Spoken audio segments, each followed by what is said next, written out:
It all began on a bitterly cold night, with snow swirling in the air seemingly out of nowhere. My cell phone pierced the quiet, and as I answered it, I was met with the wrathful voice of my mother-in-law on the other end. "It's because of you that my daughter's in this state," she spat, her anger palpable even through the phone. Face is unrecognizable. "It's atrocious. You need to take responsibility. Why did you abandon my daughter? You're despicable." Amy, a 33-year-old woman, lived with my husband Zach, his parents, and an older sister. That single phone call from my mother-in-law that night turned my life upside down. "Give me back my lively girl. Why did you do something so horrible? I swear I'll make you pay for this. I'll never forgive you." My mother-in-law's words poured like venom, making no sense out of shock. "Mother-in-law, please calm down," I pleaded, attempting to console her despite my confusion. But her tirade continued unabated. "You have no right to be calm at a time like this. It's all your fault, and yet you have the audacity to say such things. Why didn't you help her? Why did you abandon her?" Her accusations echoed loudly, drowning out any attempt at rational conversation. Even as I urged her to speak slowly, it was as if my words fell on deaf ears. The vitriol persisted, fueled by her grief and anger. Eventually, my father-in-law took over the phone, his tone slightly calmer. "Amy, I hope you understand what you've done. Do you understand the state our daughter is in now? Fortunately, her life is not in danger, but she has severe injuries. Why did you let her suffer like this?" Feeling utterly bewildered, I confess, "Father, I'm sorry. I really don't understand what you two are talking about. What on earth happened?" His response left me dumbfounded. My sister-in-law, a single mother, lived with her young child just a 20-minute walk from our home. She had been dating a young boyfriend who frequently visited, a fact that shook me to my core. I had learned from Zach that he had a quick temper and had often resorted to violence against my sister-in-law. Apparently, his mood was particularly sour last night, and my sister-in-law endured more brutality than usual. Feeling their lives were in danger, she fled the house in a panic, clutching her child tightly as they disappeared into the falling snow. With nowhere else to turn, she thought of her brother, who lived nearby, and ran desperately toward our house, seeking refuge. She rang the doorbell, and I, being home at the time, answered. She stood there, her face bruised, gasping for breath, holding her child, the only clothing she had. Anyone could see at a glance that something was terribly wrong, but Zach showed no concern for his own sister. Instead, he appeared irritated and said, "If I let people in without permission, Amy will get mad. Sorry, but can you go home?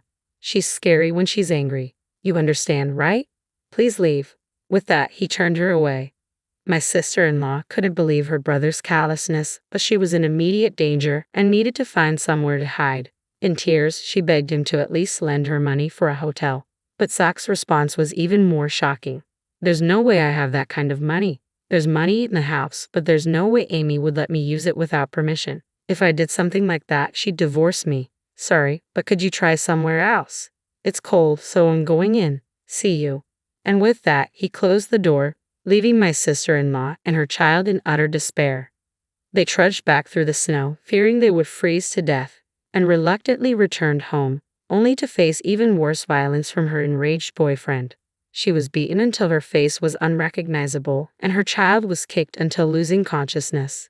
She tried to stop him by clinging to her boyfriend, but the violence only escalated, and her screams echoed through the neighborhood along with the sound of breaking dishes and destruction. A passerby, alarmed by the commotion, reported it to the police. Afterward, my sister-in-law and her child, battered and collapsed, were found and immediately rushed to the hospital in an ambulance. Though conscious, they were severely injured and required hospitalization with a prognosis of 1 month for full recovery. I arrived home late last night due to work, and my sister-in-law hadn't shown up by then. If I had been there, I would never have turned her away. Had I seen her in that state, I would have deemed it dangerous, let her in, and promptly called the police. It bewilders me why my in-laws believe I turned her away. Despite the shock of such a terrible incident happening to my sister-in-law, I couldn't grasp the reality of my in-laws blaming me.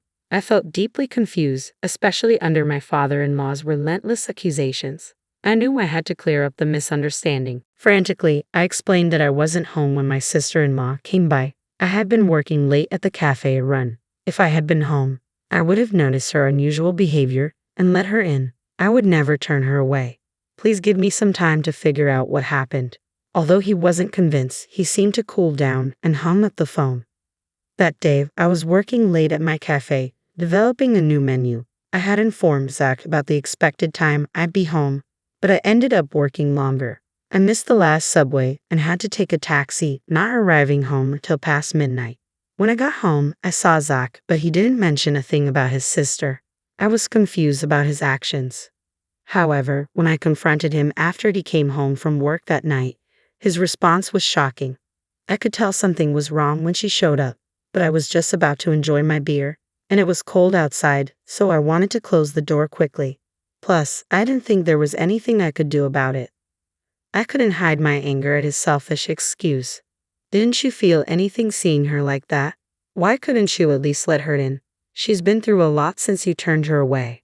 When I detailed his sister's current condition, he justified himself by saying, "Remember how you used to complain when my parents dropped in without notice?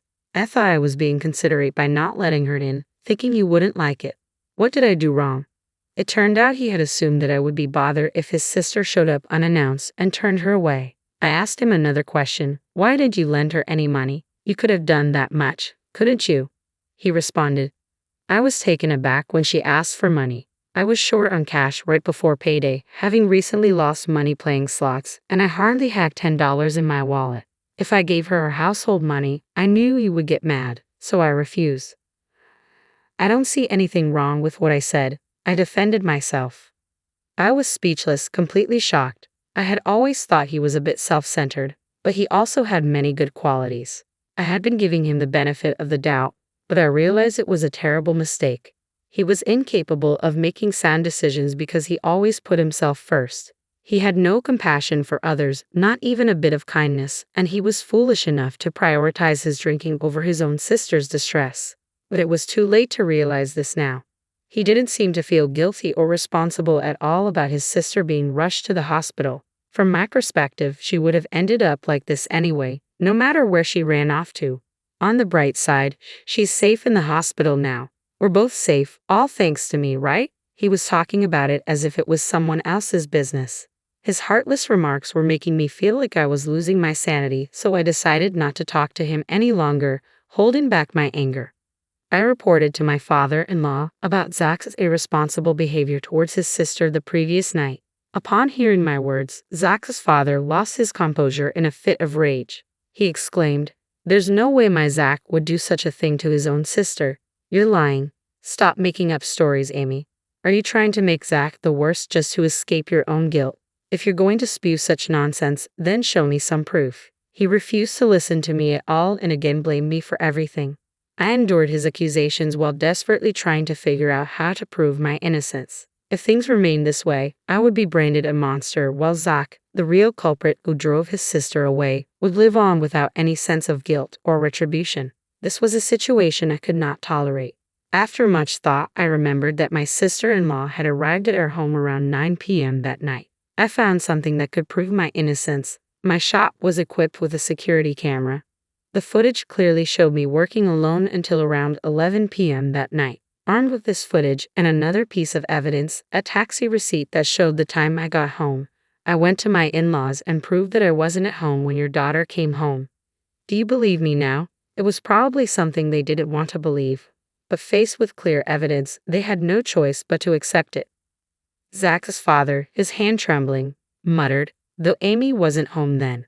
Despite their shock, Zach's parents hardly called him in to uncover the truth about that night. The moment he arrived, they fiercely demanded, "Why did you drive your sister away, just as you had done with me?" Zach tried to deflect all blame onto me, claiming that he thought I would dislike having his sister in our home. Hearing this, his father said, "We already know that Amy wasn't home after that time, but your sister says she saw a woman in the house. How do you explain that?" Zach, I was speechless. If there was another woman in our home at 9 p.m., there was only one possible explanation. "Wait, Zach, what is going on? Who is this woman?" I asked him, my voice shaking. Zach's face turned pale as he squirmed under the questioning from both his parents and me until he finally confessed everything. When I told him I would be late because I was working on a new menu, He saw it as an opportunity to bring his mistress home. He knew I often came home after midnight when I was immersed in my work, so he felt safe in inviting her over. When his sister suddenly showed up asking to be let in, he panicked and drove her away for fear of his affair being discovered. You fool. Not only did you betray Amy, but you also left your only sister out in the snow. What were you thinking? Why didn't you lend her any money? Explain yourself. His father's anger was overwhelming, and Zach confessed the real reason he hadn't given her any money. He actually had plenty of spending money left, but he didn't want to lend it because then he wouldn't be able to buy the bag and shoes he wanted to give his mistress. He didn't want to upset his mistress for the sake of his sister, so he wanted to get rid of her quickly, which led to shutting the door on her. Zach admitted. I was furious, but Zach's parents were even more so. Before being a brother or a husband, you lack basic human decency. It's our responsibility as parents that you grew up to be this kind of person, but we cannot tolerate this and maintain our relationship. From today, we are cutting ties with you. Don't ever show your face to us again. Zach's father disowned him. In a similar vein, I added, I'm divorcing you. You cheated on me and put your sister's life at risk by leaving her out in the snow. I can't live with someone like you anymore. Zach was shocked at being disowned and confronted with a divorce all at once. He started begging for forgiveness, crying, I'm sorry, I'm sorry. I won't do it again. Please forgive me. He clung to his father's leg, but his father simply shook him off. What you did is the absolute worst thing in our eyes. His parents and I never forgave Zach. Apparently, he had been having an affair with the other woman for a year now. The mistress was a co-worker at his company whom he'd been secretly bringing to our house when I wasn't around. It was infuriating to learn I've been betrayed behind my back for so long. Zach even tried to blame his treatment of my sister-in-law on me, which only added to my anger. So I had no second thought about divorcing him.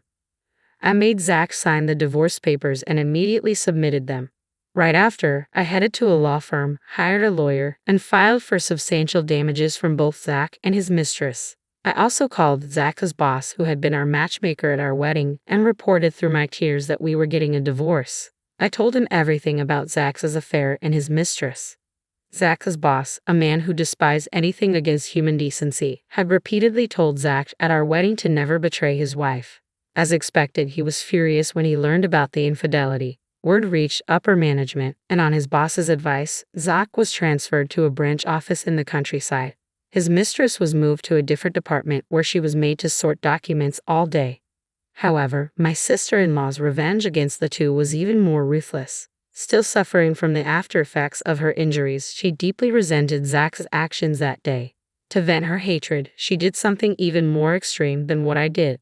By coincidence, she was working at one of Zach's company's clients and knew some of Zach's colleagues. Using her connections, she revealed and spread within the company the cruelty she and her child had suffered that day. The company's employees, who had thought the divorce was due only to the affair, were shocked to learn the truth. Zach's abandonment of his own sister to cover up his affair was a huge shock to everyone in the company. The rumor quickly spread throughout the company, and Zach was universally suspected of being a terrible human being. Once he was ostracized by everyone, his work was impacted, and after a while, he was demoted. He couldn't stand being avoided by everyone and found it hard to continue working at his new posts, so he ended up quitting. To pay me the high alimony, he drained his savings and is still paying me by working live-in part-time jobs. Almost all his salary goes towards the payment, and I've heard he can't even afford a coat for winter and shivers in thin t-shirts. As for the mistress, she stubbornly clung to her job amidst the judgmental glances of her coworkers, despite my demand for damages after consulting my lawyer. I decided to ask her parents for the payment. When her parents learned about it, they were shocked and immediately made their daughter pay the full amount. After confirming the facts, I kept receiving calls from her, which I never answered, but she left numerous abusive messages in my voicemail, saying, "Why did you tell my parents? I had to go into debt to make the payment. My life is ruined because of you." As I found it unbearable, I sent these messages to her parents. I received an apology letter later promising they would never let their daughter trouble me again, and the harassing phone calls stopped. As for my sister-in-law, her abusive boyfriend's actions became a police matter, and she was able to file for damages for her injuries. It had been tough, but she finally managed to break up with him. My in-laws and sister-in-law apologized to me for initially suspecting me and for Zach's infidelity. Of course, both were painful experiences for me, but I could understand their outrage and loss of composure when they saw their daughter taken away in an ambulance after such severe abuse. After all, Zach's affair wasn't their fault. I didn't hold a grudge against them. On the contrary, I wanted them to properly heal the emotional wounds of my sister-in-law and her child who had such a terrible experience. If I were in their shoes, I'm sure my parents would have reacted the same way. Furthermore, my in-laws and sister-in-law are fundamentally decent people. Now that I've divorced Zach, I'll probably never see them again as they are now strangers to me.